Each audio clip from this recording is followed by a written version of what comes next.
Hi friends, ఓం భీమ్ బూస్, ప్రేమలు, కాజల్, కార్తిక ఈ 3 మూవీస్తో పాటు కొన్ని ఓటీటీలో వచ్చే కన్ఫర్మ్ రిలీజ్ డేట్స్ గురించి అయితే ఈ వీడియోలో తెలుసుకుందాం. దానికంటే ముందు మన ఛానల్ని సబ్స్క్రైబ్ చేసుకోండి. అలాగే పక్కనే ఉన్న బెల్ ఐకాన్ని ఆన్లో పెట్టుకోండి. ప్రతి మూవీ కూడా నేను ఒక వెబ్సైట్ క్రియేట్ చేస్తాను. తెలుగు మూవీస్ అన్నింటినీ కూడా వెబ్సైట్లో అప్లోడ్ అయితే చేస్తాను. ఈజీగా డౌన్లోడ్ అయితే చేసుకోండి. కింద కామెంట్లో డిస్క్రిప్షన్లో లింక్ అయితే ప్రొవైడ్ చేస్తాను. ఇంకా ఓం భీమ్ బూస్ మూవీ తెలుగు ఆడియోలో ఏప్రిల్ 12న అమెజాన్ ప్రైమ్ వీడియోలో అయితే స్ట్రీమింగ్ కానుంది. శ్రీ విష్ణు, రాహుల్ రామకృష్ణ అండ్ ప్రియదర్శి వీళ్ళు ముగ్గురు కలిసి నటించిన మూవీ అయితే చాలా బాగుంది. మిస్ అవ్వకుండా ఈజీగా ఒకసారి అయితే చూడొచ్చు. అలాగే మై డియర్ దొంగ అనే మూవీ ఏప్రిల్ 19th నుంచి ఆహాలో అయితే స్ట్రీమింగ్ కానుంది. ఈ మూవీని కూడా ఒకసారి అయితే ట్రై చేయండి. మన వెబ్సైట్లో 19th అప్లోడ్ అయితే చేస్తాం. సైలెన్స్ 2 మూవీ ఏప్రిల్ 16th G5లో హిందీ లాంగ్వేజ్లో అయితే స్ట్రీమింగ్ కానుంది. మిస్ అవ్వకుండా ఈ మూవీని కూడా ఒకసారి అయితే చూడండి.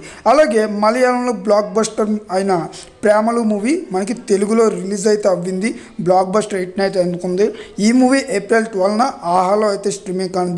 ఏప్రిల్ 12న మనకి మిడ్నైట్ 12 o'clockకి నా వెబ్సైట్లో అయితే అప్లోడ్ చేస్తా. మూవీని అయితే మిస్ అవ్వకుండా ఒకసారి అయితే చూడండి. అండ్ విశ్వక్ సింగ్ నటించిన లేటెస్ట్ మూవీ గామి.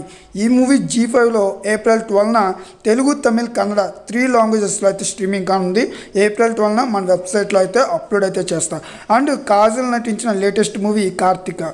ఈ మూవీ ఏప్రిల్ 9th నుంచి ఆహాలో అయితే స్ట్రీమింగ్ కానుంది. మీరైతే కన్ఫర్మ్ చేసుకోండి. అఫీషియల్గా ఆహా వాళ్ళు కన్ఫర్మేషన్ అయితే ఇవ్వడం జరిగింది. ఇది హర్రర్ మూవీ. హర్రర్ సీన్స్ అయితే పెద్దగా ఉండవు. ఒకసారి అయితే ట్రై చేయండి.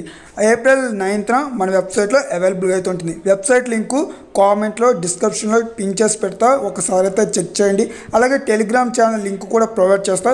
మీకు ఏమైనా మూవీస్ కావాలంటే అక్కడ మీరు నన్ను అయితే రిక్వెస్ట్ చేయొచ్చు. నా ఎక్స్ప్లెనేషన్ నచ్చితే ఈ వీడియోని లైక్ చేయండి, షేర్ చేయండి, సబ్స్క్రైబ్ కూడా చేసుకుని బెల్ ఐకాన్ని ఆన్లో అయితే పెట్టుకోండి. Thank you.